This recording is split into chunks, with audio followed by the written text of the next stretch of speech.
here if I was guilty of anything? And look me in the eye. Look me straight away in the eye. Do I look like I'm guilty about anything? You look more guilty than anyone I ever looked in the eye in my life. Really?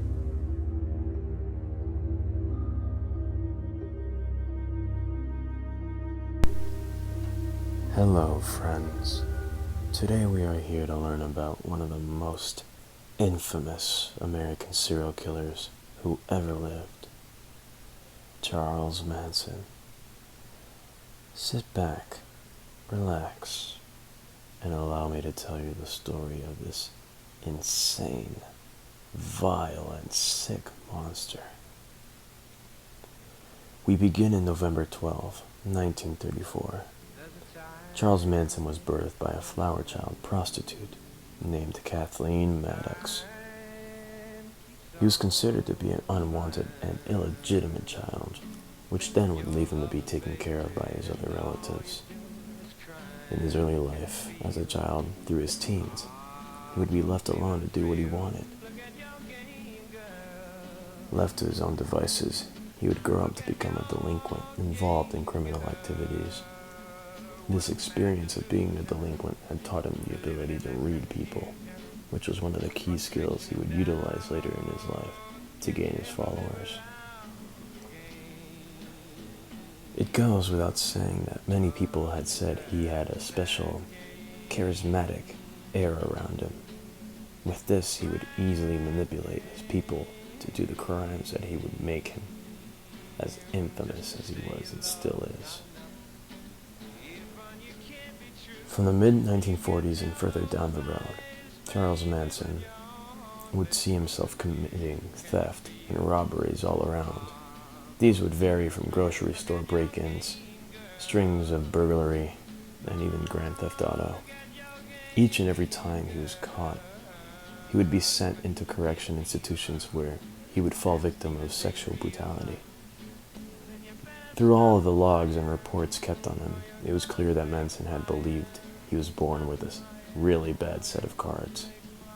This fact alone could very well be one of the motivators of his crimes he would soon commit. After a set time in the 1950s, he would add to his already big crime list by becoming a pimp and pimping young girls, selling them, buying them, running their lives. The experience of being a pimp granted him the qualities of the cult leader he would become later on. Sometime in the 1960s, while he was in Terminal Island, he learned how to write music and play the guitar.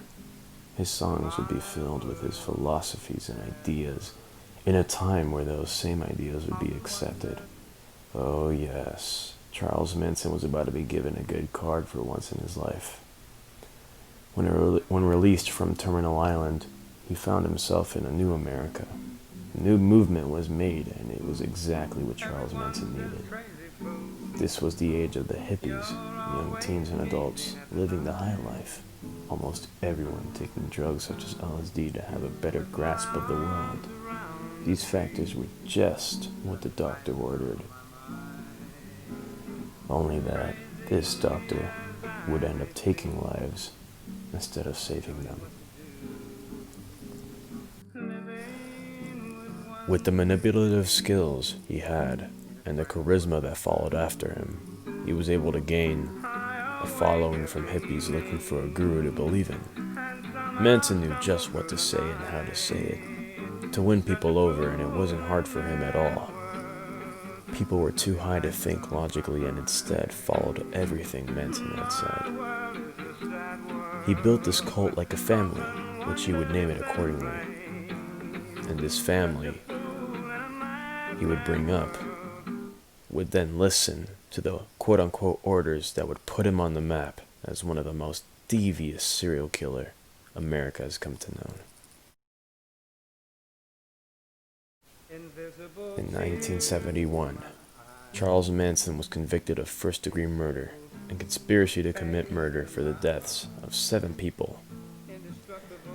The family members that he built proceeded to kill the 5 people they found, which was Sharon Tate, who was 8.5 months pregnant, Jay Sebring, Abigail Folger, and Wojtek Frykowski.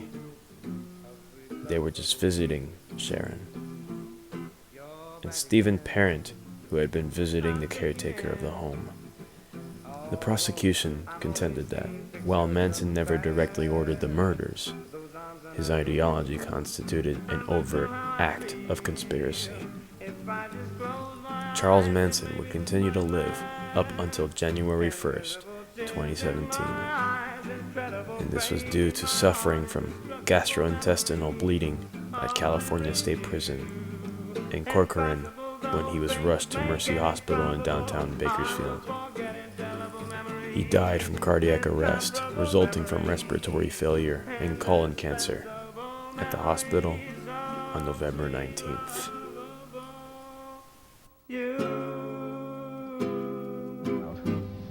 Tell me in a sentence who you are.